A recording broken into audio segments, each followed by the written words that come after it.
Solo दोस्तों, फिर से स्वागत है आपके अपने चैनल चलो बागवानी करे पर। तो जैसे कि आप सभी जानते हैं, मैं भारत के कोने कोने में जाके भारतीय गार्डनर को कवर करता रहता हूं। तो आ चुका हूं दिल्ली की एक और सुंदर बगिया में। इससे पहले मैंने आपको गाज़ियाबाद का गार्डन दिखाया था और आज हूं दिल्ली की बगिया में। चल रहा है विंटर सीज़न, दिसंबर मंथ है, लेकिन फुलवारी मुझे हर जगह देखने को मिल पा रही है। आज के गार्डन में भी फूलों के पौधे हम देखेंगे, साथ ही साथ इंडोर आउटडोर पौधों भी डिस्कशन करने वाले हैं। आ चुका हूँ अनीता बब्बर जी के गार्डन में, जो कि पिछले लगभग 7 साल से कंटिन्यू अपने गार्डन में काम कर रही हैं और तरह तरह के पौधे मैम ने ग्रो किए हैं। दोस्तों, इस गार्डन में आप प्लांट्स तो देख ही पाएंगे, साथ ही साथ रूबरू होंगे उनकी क्रिएटिविटी से, क्योंकि मैम को क्रिएटिव चीज़ें बनाने का शौक है, आर्ट एंड क्राफ्ट का शौक है और साथ में पेंटिंग भी मैम करती हैं। तो बहुत सारी चीज़ें मैं दिखाने वाला हूँ वीडियो में, बहुत मज़ा आएगा। और उनका एक यूट्यूब चैनल भी है जिसका लिंक डिस्क्रिप्शन में, आप जाके उन्हें भी चेकआउट ज़रूर करिएगा, उनकी वीडियोज़ देखिएगा, आपको बहुत मज़ा आएगा। और चलिए दोस्तों, बिना देरी शुरू करते हैं आज की वीडियो। नमस्ते संदीप जी, स्वागत है आपका बहुत बहुत। Thank you so much.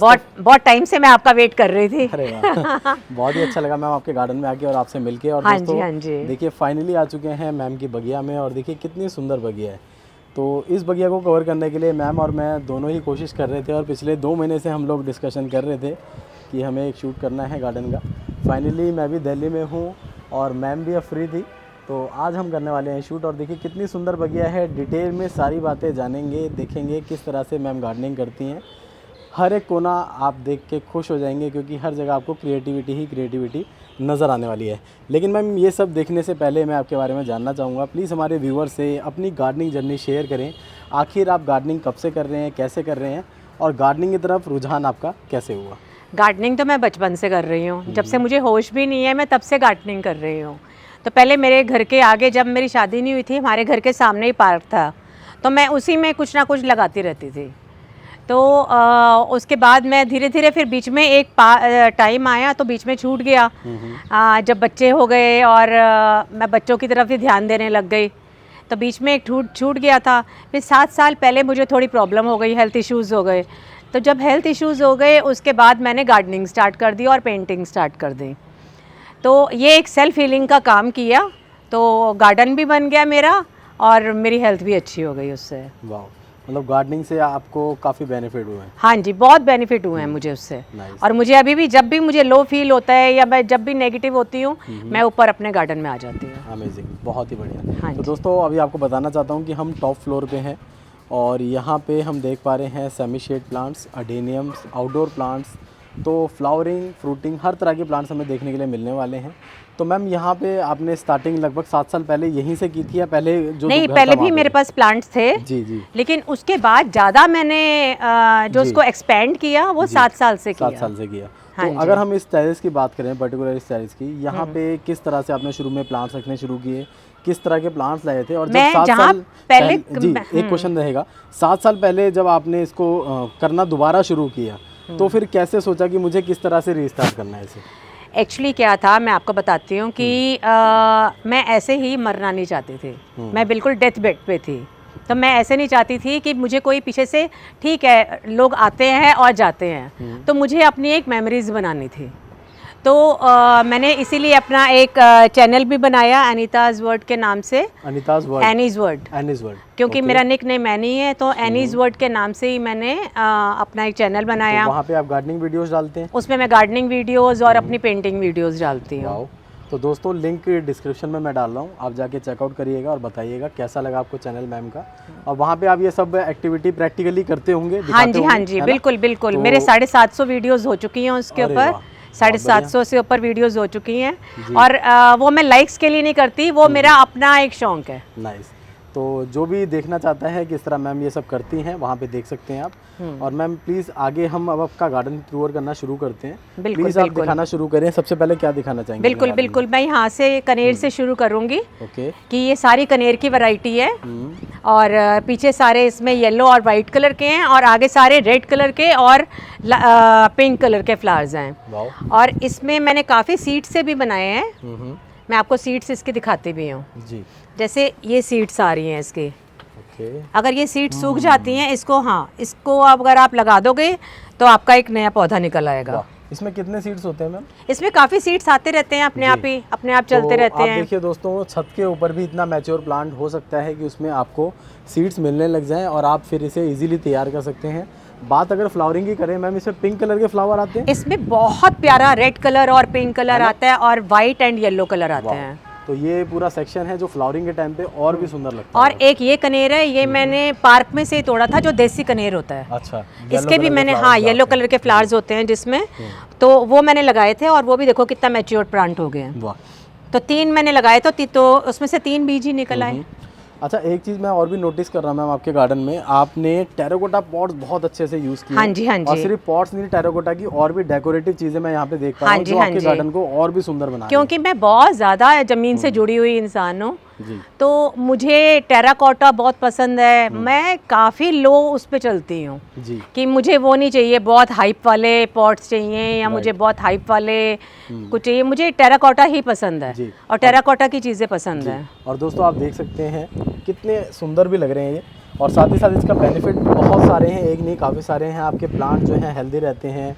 गर्मियों में जो गर्मी होती है वो पॉट को गर्म नहीं कर पाती, तो जड़ें सुरक्षित रहती हैं, और क्योंकि ब्रीथेबल होते हैं, एरेशन होता रहता है, तो प्लांट्स काफ़ी हेल्दी रहते हैं। और यही रीज़न है कि इनके प्लांट्स आप देख पा रहे हैं काफ़ी हेल्दी कंडीशन में हैं। और अभी हम शूट कर रहे हैं दिसंबर में, उसके बावजूद आप लीव्स देख सकते हैं लश ग्रीन आपको देखने को मिल पा रही है। नहीं तो ये बिल्कुल एकदम से पहले हट जाता था जी। जब मैंने नया लगाया था, ये बिल्कुल हट जाता था, तो लेकिन अभी है इसमें पूरी ग्रीनरी है, बहुत ही अच्छी ग्रोथ है। और जस्ट दिल्ली की अगर हम बात करें तो 15 से 20 दिन की बात और है, जनवरी 20 आते आते उसके बाद मौसम अपने आप ठीक हो जाता है। और तब तक अगर ये प्लांट ऐसे ही रहते हैं, उसके बाद तो बिल्कुल टेंशन की बात ही नहीं है। ये पीछे मैम फ्रूटिंग भी देख पा रहा हूँ, ये कौन सा प्लांट है? नहीं, ये फ्रूटिंग नहीं है, ये सारे फ्लावर्स हैं।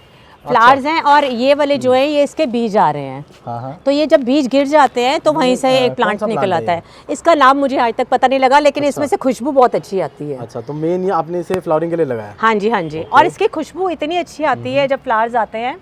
तो अभी ये देखो, ये इसका जैसे ये पक चुका है। अच्छा, ये वाला इसका बीज पक चुका है। तो ये जहाँ भी आप डालेंगे वहीं से ही प्लांट निकल आएगा। तो दोस्तों आप में से कौन कौन इस प्लांट का नेम जानते हैं, नीचे कमेंट करिएगा। काफ़ी सारे सीड्स इस पे लगे हुए हैं और अपने आप ही अब तो प्लांट बनते रहते होंगे, है ना मैम? हाँ जी। मैं एक मतलब कि मेरी आदत ही है, मैं एक से ही प्लस करती रहती हूँ। वाह। मैं अभी आपको काफ़ी प्लांट्स दिखाऊंगी जो मैंने पप से ही उनको बनाया है। काफ़ी प्लांट्स अच्छा, ऐसे आप टोपियारीज भी बनाते हैं ऊपर? हाँ जी। यहाँ पे हैंगिंग के अंदर ही दोस्तों पिकॉक रेडी हो रहा है, ये अपने आप ही रेडी हो गया। और इसी तरह उस तरफ भी हम देख पा रहे हैं। हाँ जी। तो इतनी ज़्यादा ग्रोथ आपको एक नॉर्मल हैंगिंग में भी मिल सकती है, उसका एग्जांपल आपके सामने है। देखिए इतना हैवी प्लांट है, इतनी सारी ब्रांचेस हैं और छोटी सी हैंगिंग है, उसके अंदर ही ये लगा हुआ है। तो इस तरह से आप जेड को ग्रो कर सकते हैं, बहुत ज़्यादा स्पेस नहीं मांगता है, और धीरे धीरे शेप करेंगे तो आपके पास भी इस तरह के पिकॉक नहीं, मैंने शेप इसको दी नहीं है, इसकी शेप अपने आप ही हो गई है। ये अपने आप पिकॉक बन रहा है? जी, ये अपने आप तरफ भी है, दूसरी तरफ भी? हाँ, ये अपने आप ही बन रहे हैं। ये लोग यकीन नहीं इसको शायद मैंने बांधा था ऊपर आपने ना, हाँ, जो ऊपर वाली शेप है वो आपने बांधी हुई है। हाँ जी। और नीचे भी यहाँ से बांधा हुआ है। हाँ जी। उसके बाद ये नीचे फॉल हो रहा है। हाँ। तो ये धीरे धीरे पिकॉक की पूरी शेप ले रहा है। जब इसे यहाँ से रिपॉट करेंगे, अलग पॉट में डालेंगे, तो एक बहुत सुंदर पिकॉक रेडी होगा। दोस्तों यहाँ पे भी देखिए ऐसी ही तैयारी चल रही है। तो ये सब आपको रिजल्ट मिल जाते हैं हैंगिंग के अंदर। हैंगिंग में जो जेड प्लांट है वो जल्दी ग्रो होता है, फास्ट ग्रो होता है, और आपको अच्छी ब्रांचिंग मिल जाती है। और आगे चलते हैं मैम, इस तरफ मैं देख रहा हूँ काफ़ी सारे फूल नज़र आ रहे हैं। हाँ जी, ये सारे फ्लोरा हैं, ये सारे फ्लोरा फ्लावर्स हैं, फ्लोरा रोजेज हैं ये, और ये बंचेस में आते हैं काफ़ी जी। ये एक दो नहीं आते, ये बंच में ही आते हैं। बहुत सुंदर भी लग रहे हैं दोस्तों। हाँ जी। और इस तरह से फूल जब हमारी छत पे और इसको चिली हिबिस्कस कहते हैं जी, तो उसे क्योंकि चिली की तरह है ये। इस तरह के फूल जब हमारे गार्डन में होते हैं तो हमें अपने गार्डन में आने का बार बार मन करता है। बहुत ही सुंदर लग रहे हैं, और मुझे लगता है ये जो पूरा एरिया फ्लावरिंग का ही है आपका। हाँ जी। ये सारे सीजनल प्लांट्स हैं, पिटूनिया वगैरह, और ये कॉक प्लांट हो गया, ये कॉक हो गया, इसके भी काफ़ी बीज आते हैं जो खुद ही गिरते हैं और खुद ही निकल आते हैं। ये भी हाँ जी। ये कौन सा है? इसका नाम मुझे नहीं मालूम, ये सारे सीजनल हैं। आई थिंक ये अलाइसम है, आप कमेंट करिएगा दोस्तों। बहुत ब्यूटीफुल है, और इसमें आपको बताना चाहता हूँ नर्सरीज़ में बहुत ही ईजिली अवेलेबल रहते हैं। तो इस तरीके से आप भी डिफरेंट पॉट में इन्हें लगा सकते हैं, और गुच्छों में आपको फ्लावरिंग मिल जाती है। विंटर सीज़न को एंजॉय कर सकते हैं, अपने गार्डन में एंजॉय कर सकते हैं इस तरह के फ्लावरिंग प्लांट्स को आप लगा के। और आगे बढ़ेंगे, सब बोगनविलिया का सेक्शन आ चुका है। ये सारा बोगनविलिया का है। बीच में एक टिकोमा है, इसमें एक टिकोमा है क्योंकि अब इसकी वो चली गई है, अब ये डोरमेंसी में जाएगा जी। हाँ जी, बहुत सुंदर। और यहाँ पे हम देख पा रहे हैं कहीं कहीं हमें फ्लावरिंग भी देखने के लिए मिल पा रही है बोगनविलिया पे। और इसमें आप एक और देखेंगे, बीच में मैंने कल्प वृक्ष भी लगाया हुआ है, क्योंकि कल्प वृक्ष की अब सर्दियों में इसके पत्ते झड़ जाते हैं। वाओ, काफ़ी मैच्योर है मैम। हाँ जी, हाँ जी। ब्यूटीफुल। इसकी स्टेम ही है, इसकी मेन स्टेम होती है उसकी ब्यूटी है। बहुत सुंदर है।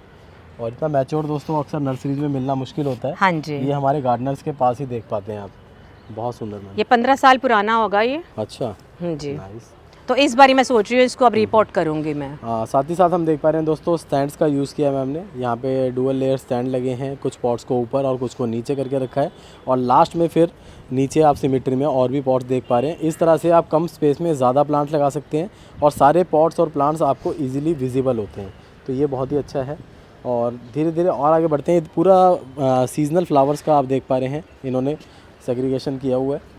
धीरे धीरे और आगे आएंगे मैम। इस पाम के बारे में बताइए, कितना हाँ पुराना जी, है? ये पाम 15 साल पुराना है और ये इसके बेबीज हैं। ये इसका नया बेबी है। अच्छा, और भी मैं बेबीज दिखाती हूँ इसके कैसे आपको। प्रोपोगेट किया आपने इसे? इसके पप्स निकल आए थे, वो मैं अभी पप्स और भी हैं, पप्स अच्छा। इसके निकल आए थे, वो पप्स निकाल के मैंने दूसरे में लगा दिए। Wow, beautiful. इस तरह से आप और भी प्लांट्स को तैयार कर सकते हैं। उसमें 2 और मैच्योर्ड हो चुके हैं। अच्छा, वो भी इसी का ही बेबी है जी। अच्छा, ये वाला आ गया है शेड वाला एरिया, लेकिन इसके नीचे भी आप अच्छी खासी प्लांटेशन देख पा रहे हैं। तो मैम शेड के नीचे किस तरह के प्लांट्स को हमें रखना चाहिए?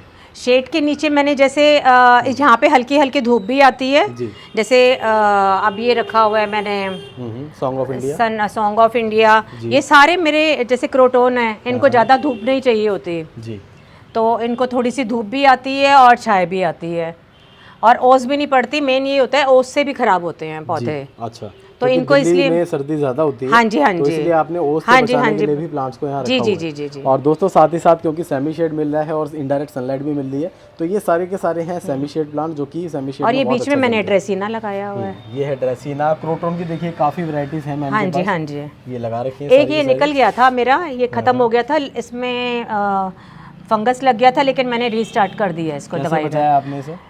मैंने इसको लेमन डाल के, लेमन वाटर डाल के इसको बचाया मैंने। आपने स्प्रे किया था या नीचे? स्प्रे किया था मैंने। हाँ जी, मैं स्प्रे करती हूँ। स्प्रे करने से इनकी लीव्स भी अच्छी हो जाती हैं जी, और फंजीसाइड भी नहीं होता। नाइस। और सबसे अच्छा होता है एप्सम सॉल्ट भी अगर आप डाल देते हो, उससे भी पत्ते अच्छे होते हैं और उसमें कीड़ा भी नहीं लगता। जैसे हिबिस्कस में कीड़ा लग जाता है या कुछ है, तो मैं तो एप्सम सॉल्ट और नमक वाला पानी, वो नींबू वाला पानी यूज़ करती हूँ। किस तरह उसको यूज़ करना चाहिए मैम? नींबू, जैसे एक नींबू है और उसके अंदर एक बाल्टी के अंदर डाल के और उसको सारा स्प्रे कर दें। ओके, एक बाल्टी में डालते हैं। हाँ जी, हाँ जी। और एप्सम सॉल्ट कितना डलता है? एप्सम सॉल्ट भी 1 चम्मच ही। 1 चम्मच डलता हाँ है जी, हाँ जी। एक बकेट में। जी जी और जी। उसके बाद फिर अपने प्लांट्स में जी जी, मैंने एक बड़ी, मैंने हर तरह के प्लांट्स में इसे डालते हैं या फिर सिर्फ? नहीं, मैं सब में स्प्रे कर देती हूँ। सब में कर देती और आजकल मैं जैसे अब सर्दी हैं तो मैंने कॉफ़ी और चाय को मिक्स करके उसको बॉईल कर लिया, उसको ठंडा करके फिर मैंने स्प्रे बॉटल, मेरी बड़ी बॉटल है स्प्रे बॉटल, तो उसके अंदर डाल के मैंने सारा शार दे दिया। वाह, सर्दी में इनको कॉफ़ी और चाय भी मिल रही है, ये भी बहुत बढ़िया है। उससे थोड़ी गर्मी आ जाती है इनके अंदर। सही बात है। ये देखिए ड्रेसिना यहाँ पर भी है, बहुत सुंदर। अच्छा, प्लांट्स ये भी ड्रेसिना की, दोस्तों ये सॉन्ग ऑफ इंडिया की वैरायटी है जी। ये सारी सॉन्ग ऑफ इंडिया की वैरायटी है। मल्टीपल शेड्स हैं जो अवेलेबल है मार्केट में, आप वहाँ से ले सकते हैं। इसमें पूरा ग्रीन चाहिए तो वो भी आपको मिल जाता है। इसी तरह हम आगे चलेंगे। ये देखिए, और प्लांट को भी आप देख पा रहे हैं दोस्तों, बहुत ही अच्छे से डेकोरेट कर रखा है, यहाँ सर्कुलर फॉर्म में रखा है, इधर भी आप देख पा रहे हैं। तो ये जो तरीका है प्लांट्स को सेग्रीगेट करने का, वो भी आप इनके गार्डन से सीख सकते हैं। ये देखिए, ये सारे लिलीज हैं और बीच में गुलमोहर का है। की है, बीच में गुलमोहर है, गुलमोहर लगाया है। हाँ जी, नाइस। और जिसके प्लांट्स में ये निकल आते हैं, ये वाले छोटे छोटे प्लांट्स, इनको सब निकाल देते हैं, लेकिन ये लकी होते हैं ये। अब नासा ने भी इसको प्रूव कर दिया कि ये लकी प्लांट है। अच्छा, हाँ, और प्लांट्स के लिए बहुत अच्छा है ये। Lucky plant in the sense हमारी हवा को हाँ जी, प्रदूषण और नहीं, ये मेडिसिनल प्लांट भी है। मेडिसिनल प्लांट भी है ना जी। ओके, तो ये हमें नहीं निकालना चाहिए और घास की तरह उग जाता है अक्सर। तो हाँ आप जी, उगने हाँ दें जी, उसे, हाँ इसमें कोई जी, हाँ प्रॉब्लम जी। नहीं है। ये मैम बहुत सुंदर लग रहे हैं टेराकोटा के। हाँ जी, ये भी मैंने खुद ही ड्रॉ किया है सारा। अरे वाह, तो जैसे कि स्टार्टिंग में मैंने बताया था कि इनको आर्ट एंड क्राफ्ट का भी शौक है, तो उसकी झलकियाँ हमें ये हर बारी जितना मतलब कि हर बारी एक मटका या सुराही आती है जी जी घर के अंदर, हाँ तो वो एक साल मतलब कि काफ़ी टाइम तो हम रखते नहीं हैं उसको, जी तो मैं उसको पेंट करके बहुत बढ़िया। कहीं ना तो कहीं उसको लगा बाद देती में हूँ। फेंकने की जगह इस हाँ तरह जी, से हाँ जी। डेकोरेट करके हम गार्डन में डेकोरेट कर सकते हैं। जी और जी। दोस्तों इस तरह की झलकियाँ मैंने राजस्थान में तो आपको बहुत दिखाई, लेकिन दिल्ली में भी देखी हमें देखने के लिए मिल पा रही है। नहीं राजस्थान मेरा फेवरेट जगह है जी तो मैं राजस्थानी थीम ज़्यादा यूज़ करती हूँ। वाह, बहुत सुंदर। इसी तरह से हम देख पा रहे हैं ये एक कॉर्नर है जो कि बहुत ब्यूटीफुल है। यहाँ पे ट्रे गार्डन्स, अडेनियम्स और इसी तरह से कोलियस हमें देखने को मिल पा रहा है। तो मल्टीपल शेड के देखिए यहाँ कोलियस है। हाँ जी, और मैंने एक में दो लगाए हुए हैं, जैसे जी। जैसे कटिंग्स ही लगा दी मैंने। ये मैंने छोटी छोटी कटिंग्स ही लगाई हुई हैं और लास्ट ईयर के हैं ये सारे। सर्दियों में कोई भी ख़राब नहीं हुआ मेरा। इजीली इनकी कटिंग दोस्तों आप लगा सकते हैं। हाँ जी। और सबसे अच्छी बात मुझे ये लग रही है मैम कि इनके जो शेड्स हैं हाँ जी। वो बहुत ब्यूटीफुल हैं। जी जी। अगेन सेग्रीगेशन की बात करूँगा तो सारे कोलियस आपको एक साथ देखने के लिए मिल रहे हैं, जो कि इस एरिया को और भी ब्यूटीफाई कर रहे हैं। बहुत ही सुंदर है।